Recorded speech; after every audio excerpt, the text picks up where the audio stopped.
Hey, good morning. It's Courtney. Hey, so I'm going to talk to you guys about a couple of things. So I'm going to share with you guys a little bit about my journey.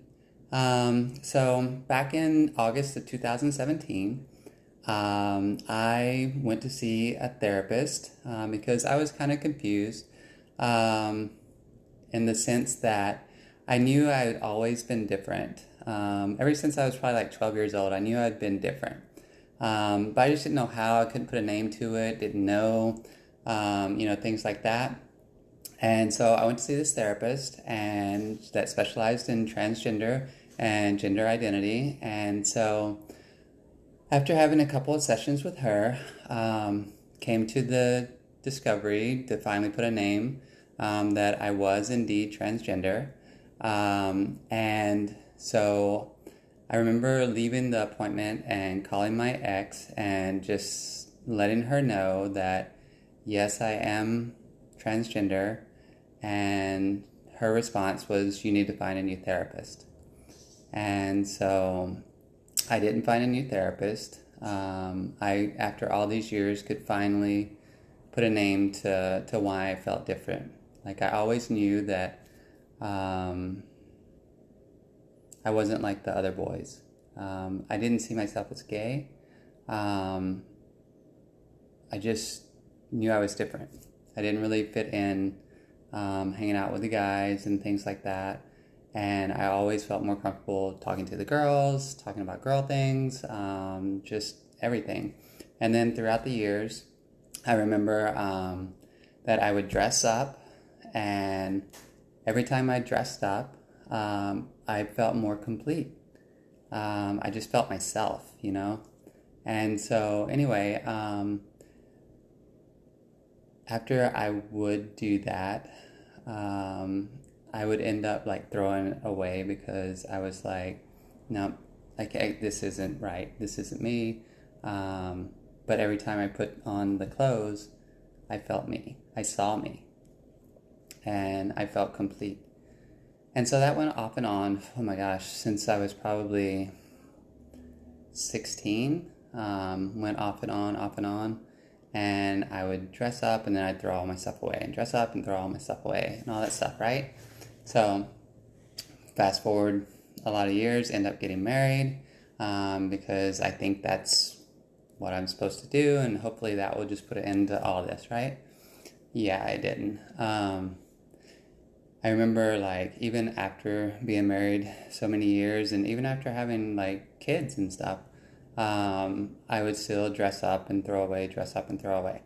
Well, anyway, fast forward many, many years, and I remember one day I was at the house, and my ex called me into the room, and she had found some of my clothes, and so she was like, what is this? And so I remember my first thing was like, it's not mine, you know? Just kind of like that whole defense mechanism or whatever. And then I immediately said, no, those are mine. There's a lot of things that I'm questioning right now. And I guess I've been questioning all these years, but I've just never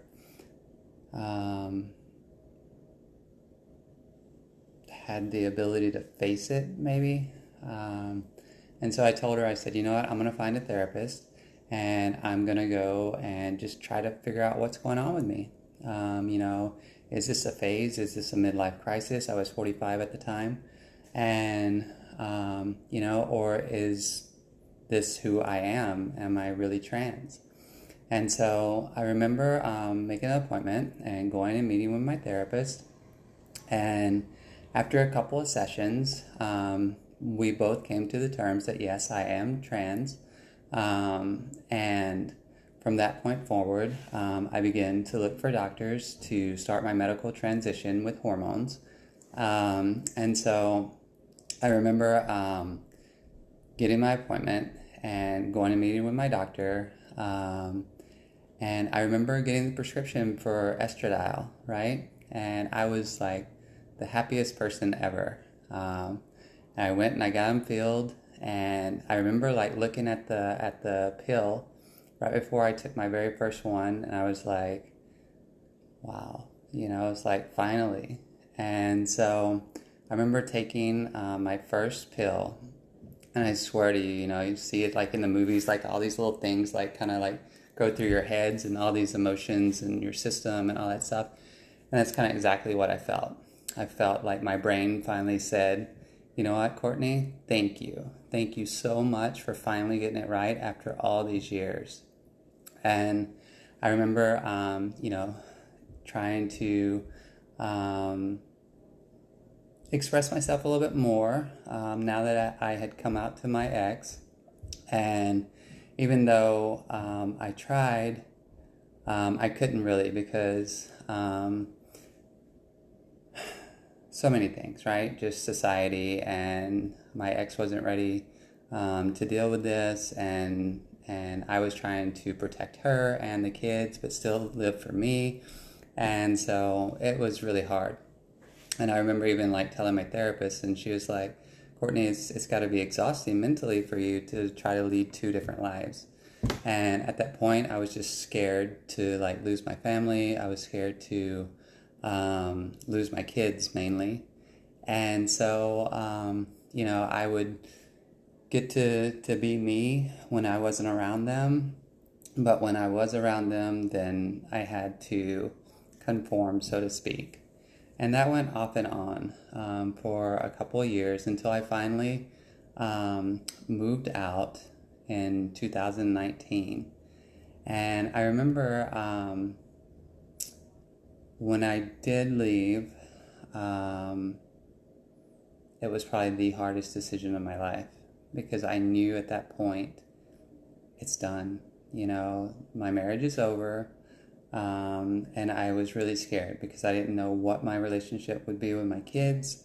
I didn't know what work would look like, and things like that. And I will say that, like, throughout the years, it's been a challenge. I'm probably not the most passable trans girl, but I try. I just try to be me. It took me a long time to understand just be me, and everything else will fall into line. I'll just give you a little example. You guys know I love fitness and I love lifting and I love competition. But when I first came out as trans, I was like, oh my God, I need to lose like all this muscle. I can't work out anymore, and things like that. And so I stopped working out. I only lifted like really light weights. I wanted to do cardio. I cut my calories down to like 1,200 a day, which is ridiculous, right? And so anyway, I thought I knew what I was doing along those lines, and I really didn't. At least for not for what I'm trying to do now, right?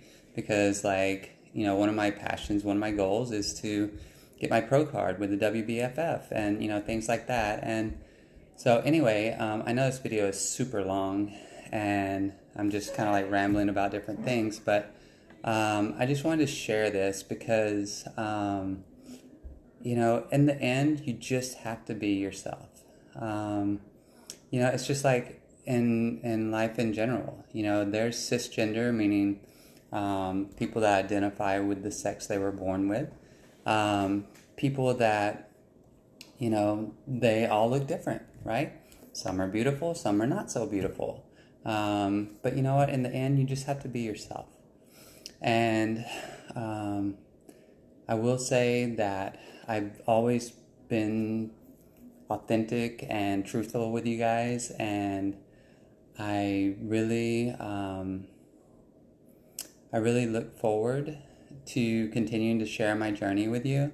In the next video, I'll talk a little bit more about the hormones and stuff like that because there is a couple of funny stories about them. But I just wanted to kind of share this to let you know that life for a trans girl can be very difficult. And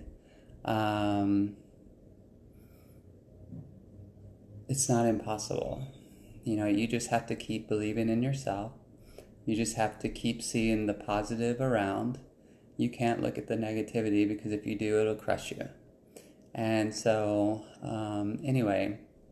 like I said, I know this video is super long. It's almost 10 minutes. which is the longest time I think I've ever talked to a camera. So anyway, I'm gonna cut it, but like I said, I'm really thankful that I made that decision almost 3 years ago. I have a long ways to go to where I personally want to be. And I know that I will get there because that's just the type of person I am. And I just really appreciate every one of you who have taken the time to follow me on my journey. I thank my coaches. I thank the WBFF for having an amazing platform, and all the athletes are just super amazing people. They're so encouraging, and they always want the best for, everyone around them. It doesn't matter if you're competing against them or not. So I really appreciate that. I appreciate my kids. I appreciate my ex. I appreciate everyone around me, So anyway, I'm going to cut the video because we're almost 12 minutes in. And so anyway, I just want to say happy Wednesday to everyone out there. Just be you. It's your own journey. You hold the pen to your life. You can write it as any type of story you want: action, drama, comedy, horror, whatever you see your life as. But just remember, you hold that pen and you are in charge. Yes, you have a superior being that is looking over you to guide you, but you ultimately have the decision on what you choose. And never forget that. Just be yourself, be authentic and true to yourself, and you can't fail.